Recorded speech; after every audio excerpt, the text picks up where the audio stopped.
Watch this to learn how you're being robbed every 60 seconds, and why you're the one holding the door open for the thief.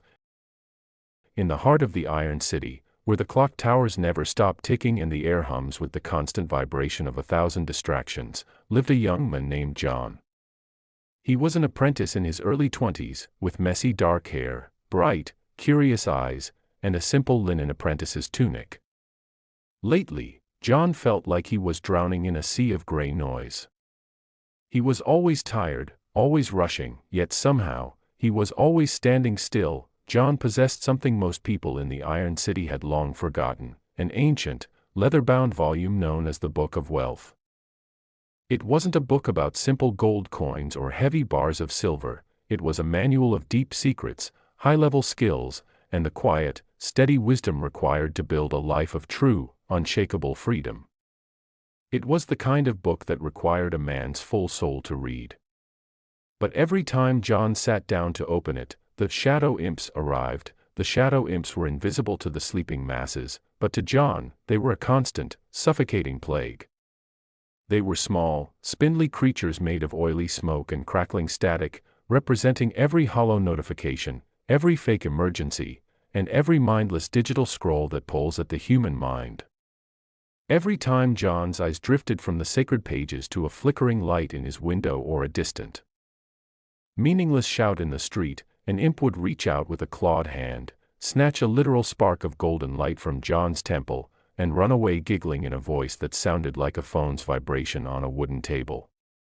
"I just need 1 hour," John whispered to the empty room, his weathered wooden desk cluttered with the half-finished projects of a man who could never find his flow. But within 60 seconds, a spindly imp would tug at his sleeve. "Did you hear what the neighbors said today?" another would hiss into his ear. "Someone you don't even like just posted a photo of a life they aren't actually living. Don't you want to see?" John's soul was becoming a sieve. He was working 12 hours a day but producing absolutely nothing of value. He was busy, but he was broke. He was active, but he was stagnant. It was then, in the cold silence of a midnight failure, that he realized the terrifying truth: his attention was the most valuable currency he owned, the only currency that could actually buy the life in the Book of Wealth, and he was spending it all on things that didn't just fail to pay him back, they were actively bankrupting his future. One evening, as 3 shadow imps began to literally pull the Book of Wealth from his tired hands, John stopped fighting them with anger. He realized he could not outrun a shadow. He closed his eyes and retreated inward, deep into the center of his own being. He remembered the teachings of the old architects who built the city before the noise took over: you cannot fight the chaos with more chaos. You must build a sanctuary where the noise cannot breathe. John stood up and began the brave work. He didn't just close the door, he locked it and threw away the key for the night. He didn't just ignore the imps, he began to forge a shield of silence. He sat in the center of the room and practiced the breath of the present, a slow, rhythmic centering that made his spirit feel heavy and unmovable, like a mountain in a thunderstorm. As he became perfectly still, a glowing golden dome, the shield, began to radiate from his chest, expanding outward until it touched the walls. The shadow imps shrieked in agony. They threw stones of urgent emails and breaking news at the shield, but the stones simply dissolved into mist.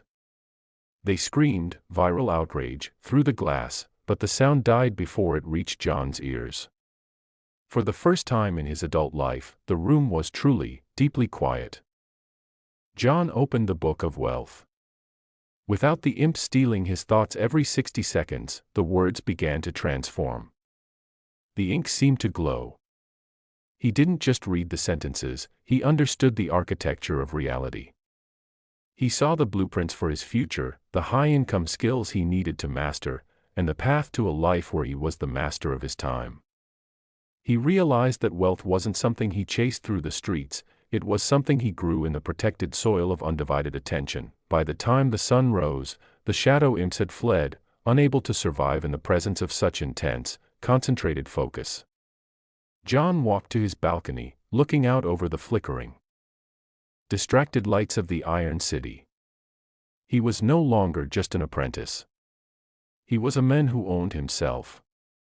He knew that the world would try to rob him again today, 1 minute at a time, telling him that everything is urgent so that he never completes what is important.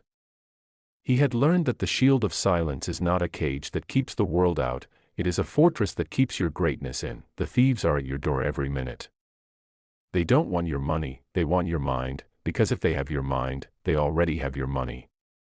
Stop being a background character in a digital war you aren't winning. Lock the door. Build the shield. Read your book. Your future is waiting for you to look at it. Write, "I am in control," in the comments if you are ready to silence the imps and reclaim your focus today. Subscribe to our community to learn how to master your mind, build your wealth, and become the architect of your own story.